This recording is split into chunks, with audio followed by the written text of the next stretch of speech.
Szanowni Państwo, dzisiaj będziemy poruszać się po Poznaniu i pokazywać Wam owo zacne miasto. Zatem partnerem odcinka tegoż jest PLOT, czyli Poznańska Lokalna Organizacja Turystyczna. Oglądajcie.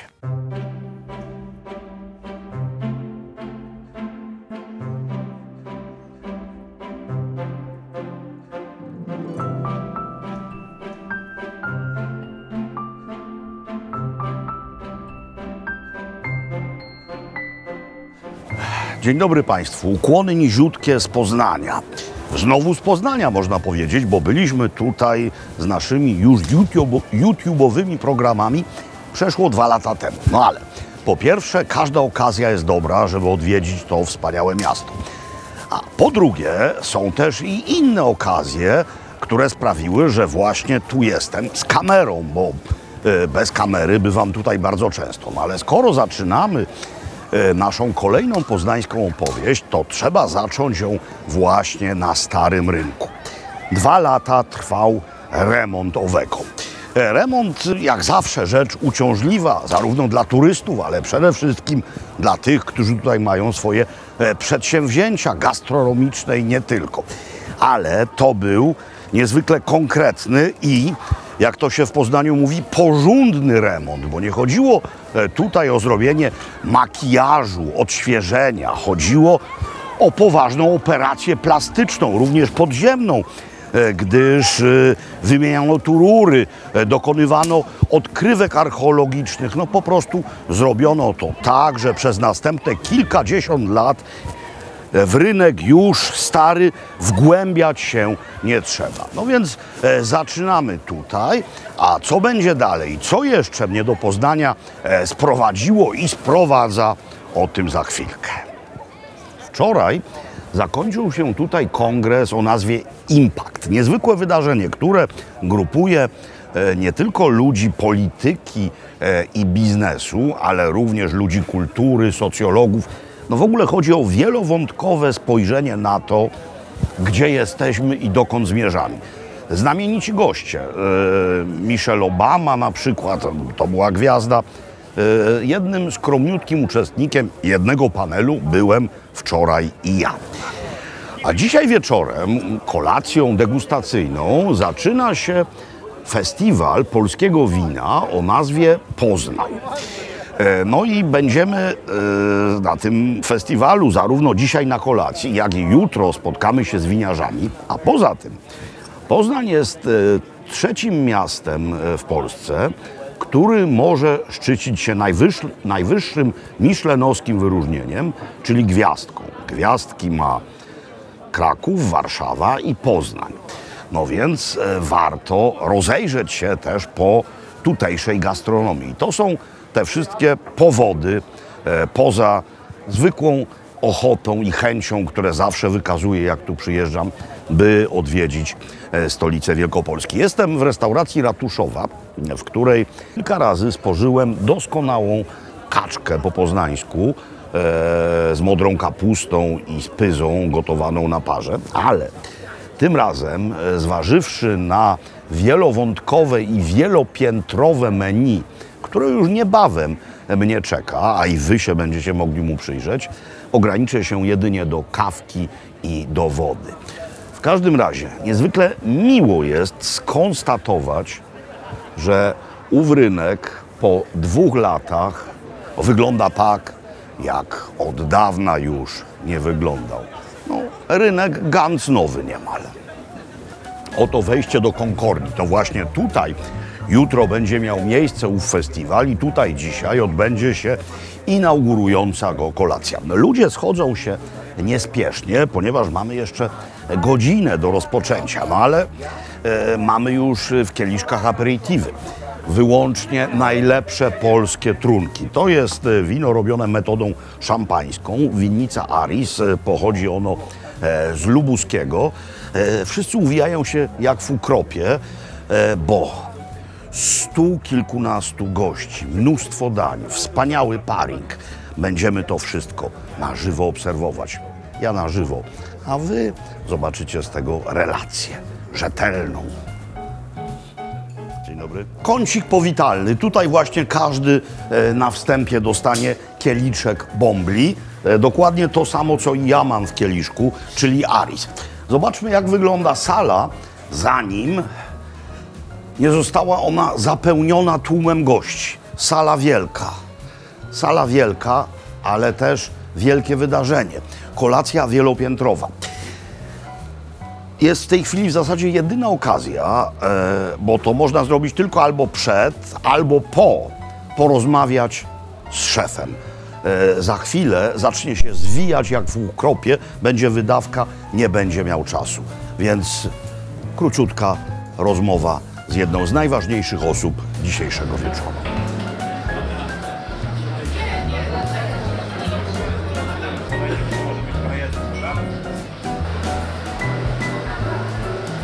Drogie panie, szanowni panowie, przed wami Adam Adamczak, czyli dowódca tutejszej kulinarnej załogi. Witam. Adamie, wielkie wyzwanie, mnóstwo ludzi, ogromne menu. Ile dań? 15 dań. Ogromne wyzwanie, także tutaj od samego rana ostro walczymy ze wszystkim. Aha. Także... Dobra, a jak robicie taką kolację? I wiadomo, że to wszystko ma być sparowane z winami. Wina będą wyłącznie polskie. I ten paring nie zależy od gustu klienta, tylko wy coś sugerujecie. Smolis, jedna z moich ulubionych. Prywatnie mam szansę nazywać się przyjacielem Janka Smolisa, czyli Jean-Thierry Smolis. Jest to wersja Brut Nature, czyli najbardziej wytrawne drożdże, zjadły cały cukier, zostawiły tylko to piękne wino. Serwuję. Czy uzgadniacie to z sommelierem, pracujecie razem, czy też ty rzucasz na stół listę potraw, a sommelier musi się martwić? Nie, zawsze wszystkie dania, które przygotowujemy na takie kolacje, uzgadniam z Jackiem, siadamy, wszystkie dania są przygotowane i degustujemy pod każde wino, także ten paring jest naprawdę przemyślany, nic tutaj się nie pojawia z przypadku. A, czyli to nie intuicja, tylko ty wcześniej to ugotowałeś, sprawdziliście, czy dany Dokładnie trunek tak. Widzicie państwo, ile to pracy wymaga, ile trudu, ile znoju. Wiem, że marzysz o tym, żebym cię już zostawił w spokoju, że musisz tutaj się udać. Załoga zwija się już niezwykle bystro, więc nie będę cię już dłużej dręczył, bo za chwilę dla ciebie najgorętszy moment. O, mocno. Denerwujesz się bardzo? Mocno, to tak, chyba widać. Nie, Jest w stres. zasadzie nie. Mój drogi, no to wypijmy w takim razie za powodzenie tego przedsięwzięcia. Dzięki. Wierzę, że się uda na pewno. Bardzo dziękuję. Za powodzenie. Przystawkowy set degustacyjny przede mną i przed resztą gości. Będę czytał, bo menu jest naprawdę niezwykle obszerne. Mieliśmy wcześniej w kieliszkach musiaki, mieliśmy malutkie przekąseczki, a teraz już coś, co jest konkretnie sparowane, czyli połączone, dobrane. Czyli danko i do tego dobrany kieliszek. No więc tak, zaczynając od tej strony, mamy tutaj tatar z pomidora, wafle, lubczyk, do tego pandemiczny róż z winnicy Miłosz.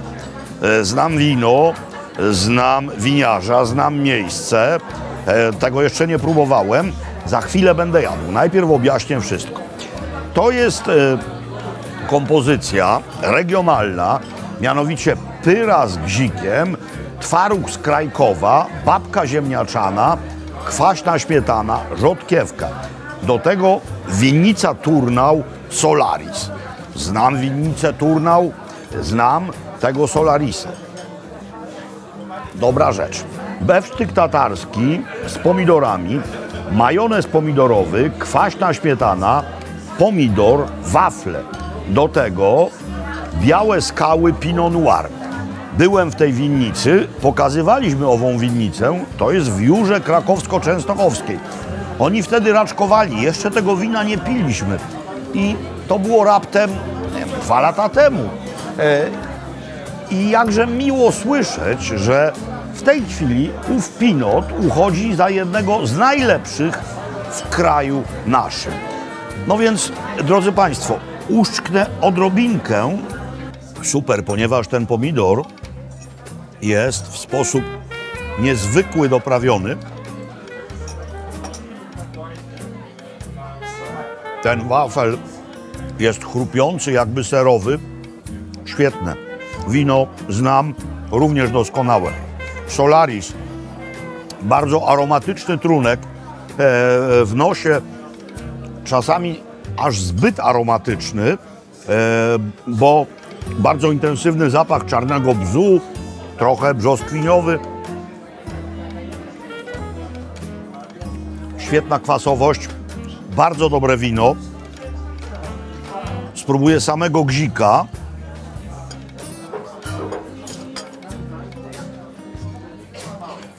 Świetny ser, doskonały szczypiorek, tatar wołowy tym razem, nie pomidorowy. Powinien być delikatny, skoro mamy do tego pinota, który jest winem lekkim.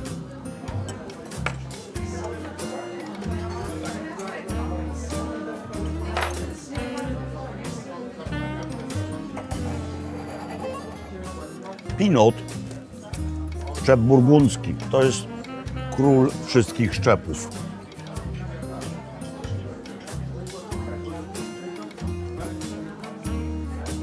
Jak to cudownie dożyć momentu, kiedy w Polsce robi się takiej klasy pinoty.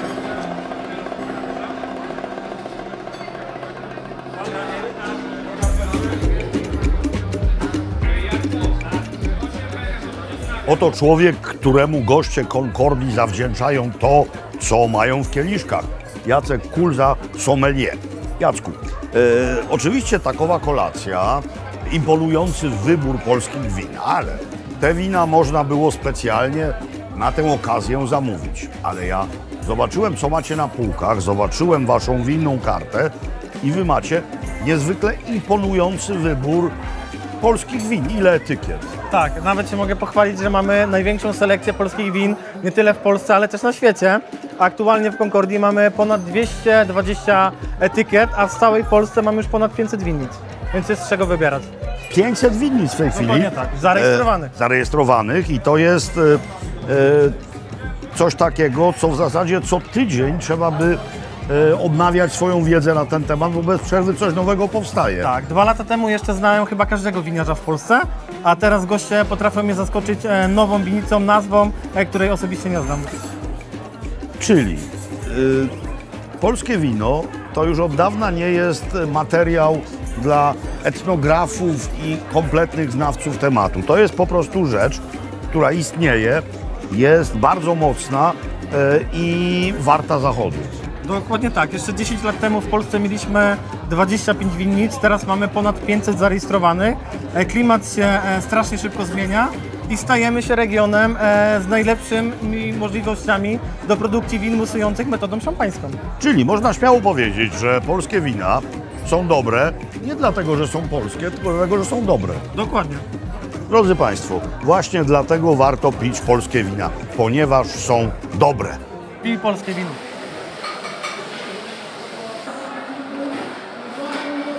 Ostatnie danie, które en passant się tutaj na stole znalazło, mianowicie jesiot w niezwykłym sosie na bazie werżusa. Werżus zwany cytryną średniowiecza, czyli ni to wino, ni to ocet, czyli sok bardzo kwaśny z winogron, podawany tutaj razem z agrestem, z koperkiem, z zielonym groszkiem, do tego boczek. No i to jest właśnie to, w kieliszku Volcano od Płochockich. Pan mówi, ale ja mówię też. I ja mam mikrofon bliżej was niż oni. Moi drodzy, widzimy się jutro. Oklaski.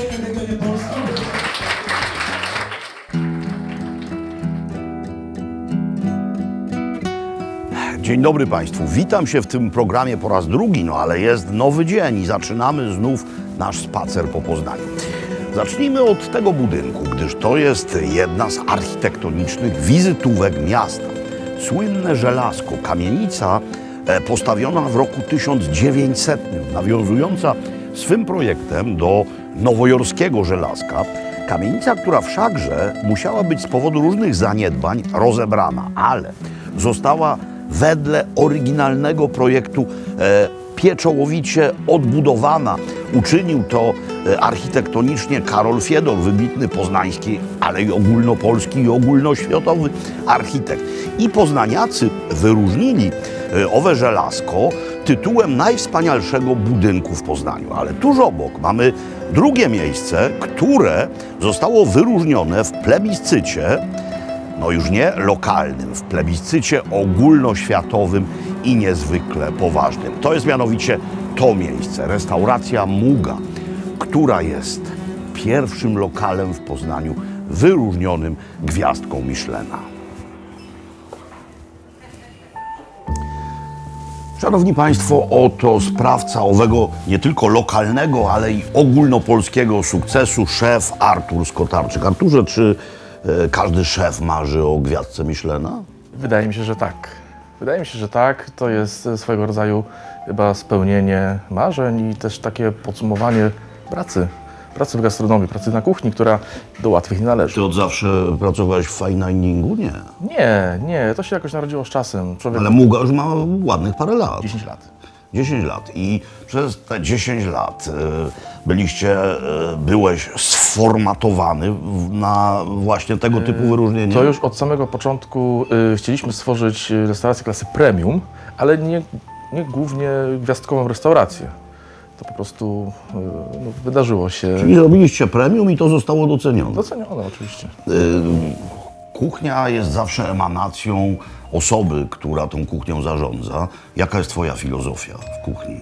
Z jakich składników korzystasz? W jakim obszarze się poruszasz? Czy chodzi Ci o kuchnię elegancką, fine diningową, międzynarodową, czy też lokalność jest dla Ciebie ważna? No wiesz, o co pytam. Oczywiście nie możemy tutaj pominąć na pierwszym miejscu produktu. Nie? Pochodzenie to jest druga rzecz też, bo nie chcę się ograniczać stricte do lokalności, bo chciałbym korzystać z produktów, można powiedzieć, z całego świata. Jak mam ochotę na przegrzebki, to mam przegrzebki. Jak mam ochotę na okonia morskiego z północnego Atlantyku, to też mam tego okonia morskiego, więc oczywiście lokalność, produkty lokalne w sezonie. Poza sezonem staram się produkty ściągać z różnych zakątków Europy. Sukces to, zwłaszcza jeśli mówimy o gwiazdce Michelina, to również klienci i rezerwacje na wiele miesięcy naprzód. To miejsce jest niewielkie, jak zresztą wiele eleganckich restauracji. Macie zapisany terminarz szczelnie, z jakim wyprzedzeniem? Żeby się tu wbić, co trzeba zrobić? Oczywiście działa system rezerwacyjny, który musieliśmy, że tak powiem, stworzyć.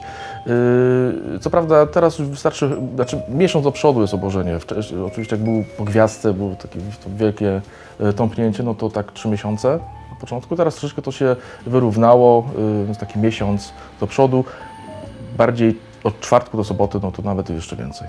I potwierdzasz, że taka restauracja jest również bardzo ważnym elementem, magnesem turystycznym. Ja słyszałem o tym, że przylatują tutaj ludzie z dość odległych miejsc na świecie właśnie li tylko po to, żeby zobaczyć Poznań, ale również, żeby tutaj zjeść. To prawda. Mamy bardzo dużo gości zagranicznych, którzy też jeżdżą za gwiazdką po Europie. Czyli jest takich sporo. Jest. I nawet też w Polsce jest sporo foodiesów, że tak powiem, którzy zjeżdżają się też z Polski i też w poszukiwaniu gwiazdek. Mam teraz nieco bezczelne pytanie. Mówiłeś, że za miesiąc macie jakąś lukę w kalendarzu. Rozmawiamy, rzecz jasna, przed otwarciem, bo nie miałbyś czasu z nami rozmawiać, ale czy ja mogę być zatem na tyle bezczelny, by poprosić Cię o jakąś malutką próbkę Twoich cudów na talerzu, by móc się tym podzielić z szanowną publicznością? Oczywiście. Przed otwarciem. Oczywiście, będzie to dla mnie przyjemność. Dziękuję Ci serdecznie, dziękuję. No i życzę, nie wiem, czy to jest dobre życzenie, życzę kolejnej gwiazdki, może jednej, a może i 2, bo 3 to najwięcej. Dziękuję. Trzymam kciuki. Na koniec danie z kaczki wykończamy sosem z foie gras. Również kaczej. Na koniec je wykańczamy, ale to nie będzie koniec mojej degustacji, bo jeszcze będzie zacznę od okonia, potem kaczka, a potem deser. Deser. Czy to jest, bo to wizualnie wygląda mi na twoją interpretację wielkopolskiej kuchni, no bo to jest pyza. Zgadza się? To jest pyza, tak. Chciałem też nawiązać troszeczkę do regionu, w którym jesteśmy, więc dlatego tak stworzyłem danie. No, zawsze mam ten dylemat w miejscach, które podają pięknie skomponowane jedzenie, że jednak trzeba to zdestruować, więc Naturalnie. za chwilę nastąpi destrukcja. No to dobra, to ja się teraz tym, jeśli przyjemność. pozwolisz, zajmę i czekam na deser. Moi drodzy, no trzeba zacząć od tego. Okoń morski w kompozycji groszkowej. No, mamy sezon w tej chwili na zielony groszek. Oczywiście dobrane do tego wino to jest Côte de Bon. Danie jest piękną, fine diningową kompozycją we francuskim stylu. No i już wam spieszę powiedzieć, co o tym myślę. Ryba jest rzecz jasna dzika, z konkretnego miejsca, z Atlantyku, z okolic Wysp Kanaryjskich, gdyż szef twierdzi, mówiliśmy o tym, że tamtejsze fale wspaniale wpływają na konsystencję i smak sibasa, bo okoń morski to sibas.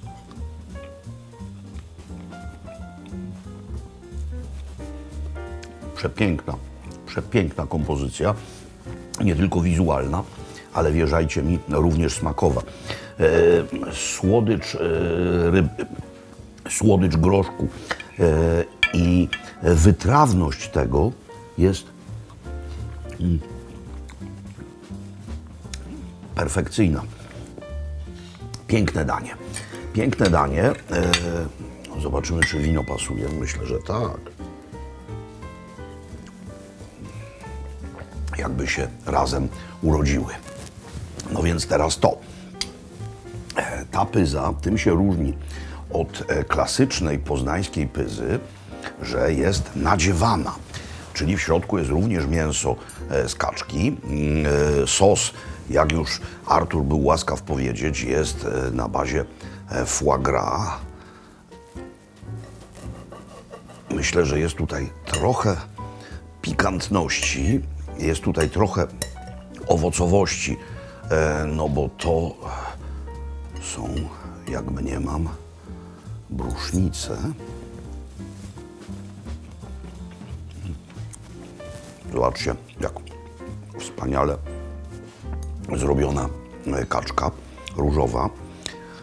Pyza na poznańskich dróżkach.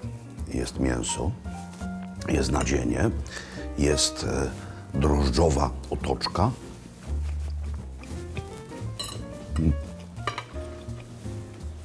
Jest pikantność.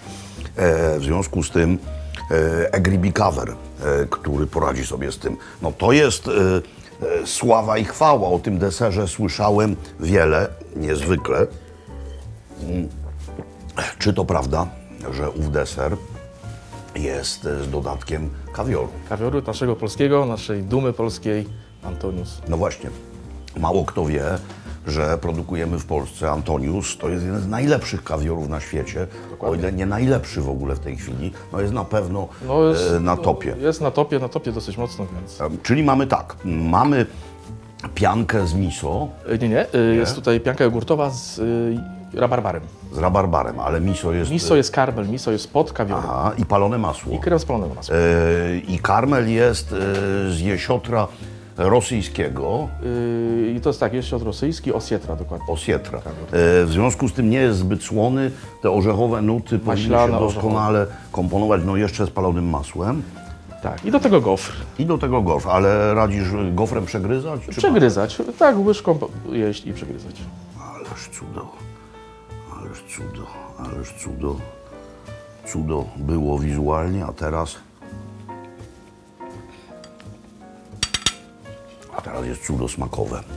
Do tego Riesling z Nadmozeli, Spätlese, czyli późny zbiór. Trochę słodyczy, ale również kwasowość.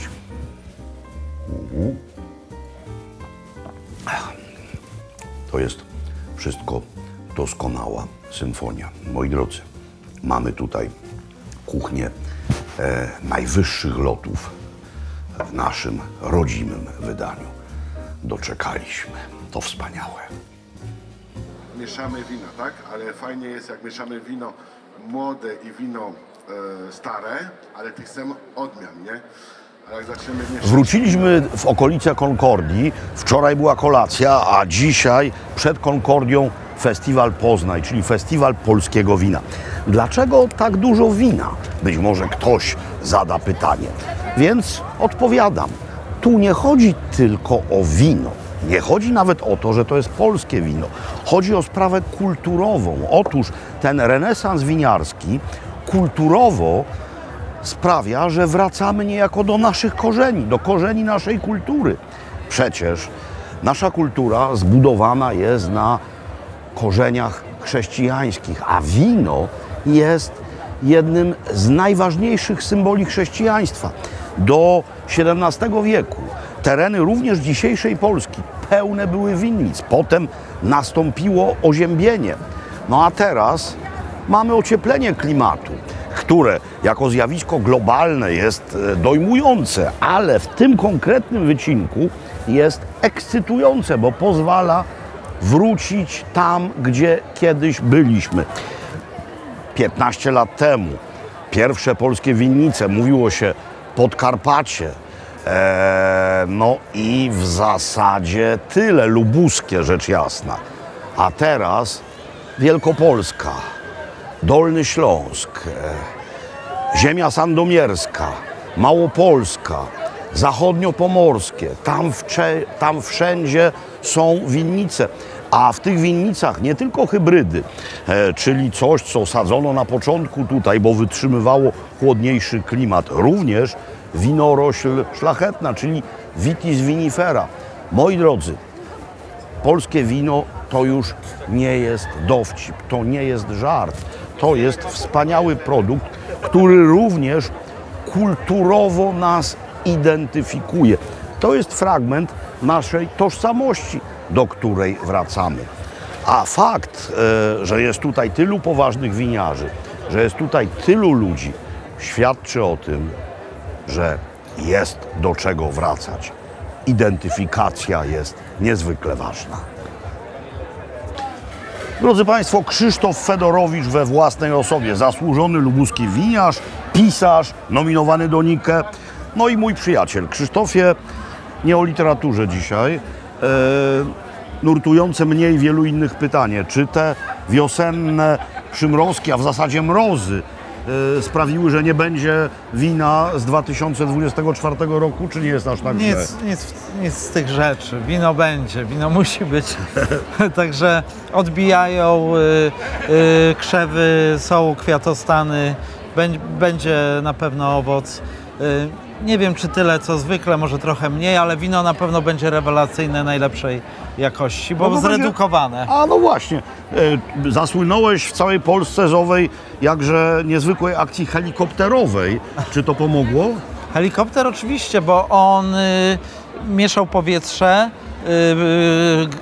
liście się robiły już białe od szronu. Jak przeleciał, były jak nowe, były czyściutkie, suche.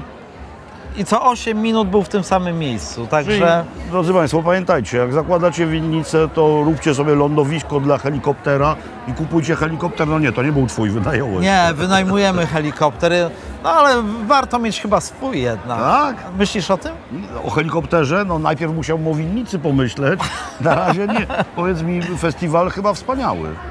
Genialny festiwal, klimatyczny, świetne miejsce, świetni winiarze, świetna publiczność, świetni goście. Także myślę, że to jest impreza cykliczna, więc jeśli będziecie planowali coś w przyszłym roku, mniej więcej o tej porze roku, to pamiętajcie, Poznań czeka. Serdecznie Ci dziękuję. Dziękuję Ci. Wiem, że musisz zmykać, czekają goście. Do zobaczenia. Do zobaczenia. Dziękuję. Hej. Spacerujemy dalej po Poznaniu, ale rzecz jasna, spacerujemy w bardzo konkretnym, jasnym i wyznaczonym celu. Oto Plac Wolności. No i tutaj malutkie nawiązanie historyczne na temat rywalizacji. To jest budynek Arkadii. To był teatr wzniesiony przez Niemców dla Niemców. Polacy do niego nie chcieli chodzić, więc wybudowali sobie teatr. On jest tam za tymi drzewami. Inskrypcja na nim głosi naród sobie, polski teatr. Podobnie było z bibliotekami. Najpierw tam Biblioteka Raczyńskich, no to z kolei Niemcy odpowiedzieli swoją biblioteką cesarską. No i owa rywalizacja kulturowa i ekonomiczna doskonale zadziałała. W tym sensie, że Wielkopolanie do dzisiaj to jest społeczność o chyba najwyżej postawionym etosie pracy w naszym kraju. Etos pracy i rywalizacja to jest również sprawa ważna w gastronomii. Idziemy ulicą Ratajczaka. To jest ulica, która nazywa się na cześć pierwszej ofiary Powstania Wielkopolskiego, jedynego w 100% zwycięskiego polskiego powstania. Dojdziemy na róg z ulicą Święty Marcin i tam znajdziemy kolejny michelinowski adres. Tym razem nie chodzi o gwiazdkę, chodzi o Bib Gourmet. Bib Gourmet w rozumieniu Michelina jest to wyróżnienie, które przyznaje się za najlepszą relację ceny do jakości. To już nie jest fine dining w tym sensie wielkiej celebracji i rezerwacji z wielomiesięcznym wyprzedzeniem. To jest po prostu doskonałe jedzenie w rozsądnych cenach. No więc nie możemy tam nie trafić. Dzięki. To jest właśnie rzeczone miejsce. Nazywa się ono fromageria. Jest konceptem jedynym tego rodzaju w Polsce. Aż dziw, że nikt na to wcześniej nie wpadł. O co tu chodzi? Fromageria, zatem ser, ale jest to znacznie więcej niż tylko miejsce, w którym podają kawałek sera i kieliszek wina. To oczywiście też można tutaj zamówić, ale przede wszystkim chodzi o autorską kuchnię na potrawy zarówno z sera, jak i z dodatkiem sera. Autorską. Sery głównie z Europy, również z Polski, choć nie tylko. No więc, moi drodzy, trzeba coś przekąsić. Usiadłem w witrynie, ponieważ zarówno ja, jak i fromageria nie mamy nic do ukrycia. Mam przed sobą 3 dania z karty, rzecz jasna. 2 muślinowe, leciutkie i jedno niezwykle konkretne. Zacznijmy od tych leciutkich muślinowych. To jest coquille Saint-Jacques, czyli po polsku przegrzebek. Przegrzebek, no czyli owoc morza. Ale jak się to ma do serów? Ano, bardzo prosto. Mamy tutaj mianowicie espumę, czyli piankę zrobioną z sera bleu d'Auvergne. Kolor nie jest taki jak ów ser, ponieważ to jest, mówię o tej piance, aromatyzowane rokitnikiem. Tutaj interpretacja szefa dania miejscowego. Jesteśmy w Poznaniu, no więc pyry z gzikiem. Gzik jest, o właśnie tutaj, widzicie, ten ser, twaróg, nie byle jaki, twaróg ze Strzałkowa, czyli duma Wielkopolski i duma polskich producentów twarogu. A pyry są pod 2 postaciami. No to jest pyra, no to jest taki chipsik delikatny, obsypany wędzoną papryką, a pod spodem jest kompozycja, którą nazywają tutaj mianem turbofrytki. To jest właśnie to. Do tego emulsja pietruszkowa. Dobra, muszę teraz już zdekomponować.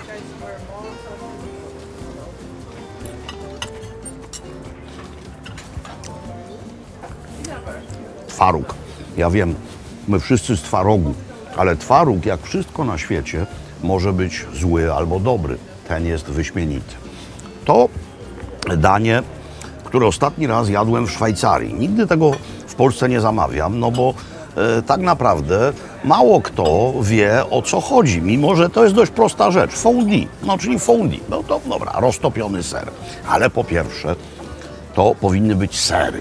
Sery alpejskie. W tym wypadku są to 3 alpejskie sery. Jest to Emmentaler, najbardziej łagodny, orzechowy, Gruyère, ostry i Appenzeller, jeszcze bardziej wyraźny. W Sabaudii albo też w Szwajcarii daliby do tego kawałki bagiety. bo w owej serowej, kazejnowej masie moczy się pieczywo. Ale tutaj, jak widzicie, nie mamy bagiety, mamy na miejscu wypiekany chleb na bazie ciemnego słodu. Dodatki są ważne. Fondue, żeby się udało, musi mieć w sobie kirsz, czyli wiśniówkę. W tym wypadku mamy jeszcze przyprawy korzenne. No i teraz robi się po prostu tak, tu zawsze na wierzchu po chwili taka skorupka się tworzy, pod spodem płonie ogień, który ma utrzymywać temperaturę i nie pozwolić owej kazejnowej masie wystygnąć. Za chwilę będę miał zaklejone usta, jeden kieliszek białego wina, żeby pasował do tego wszystkiego. Mają tutaj świetny wybór win. Co to jest? To jest austriacki Grüner Veltliner. Wspaniale połączy się z tym wszystkim. Ale nie, wiecie co? Zmiana planu. To będzie potęga. To swoją smakową obręczą ściśnie wnętrze moich ust. Więc teraz trochę lekkości. I dajmy przemówić biedakowi przegrzebkowi. A w zasadzie dlaczego biedakowi? No skoro w dobrej sprawie na talerzu jest położon, to jest to szczęśliwy przegrzebek.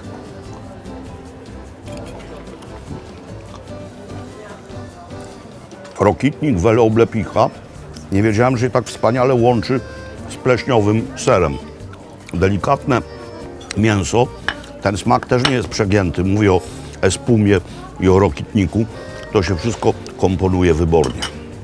A teraz już to.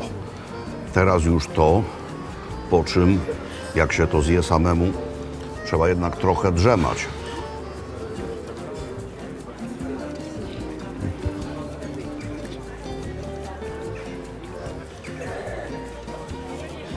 Doskonałe fondue. Doskonałe fondue. Moi drodzy, widzieliśmy dzisiaj mnóstwo interesujących rzeczy. Widzieliśmy nowe trendy. Widzieliśmy, jak jesteśmy docenieni. My. No tak, my Polacy, ale przede wszystkim poznaniacy. Tak, najbardziej renomowane kulinarne przewodniki doceniają to, co robią nasi szefowie. I cóż mogę powiedzieć więcej? Niechaj ta dobra wiara się szerzy. Niech żyje Poznań, niech żyje Wielkopolska, niech żyje dobra kuchnia.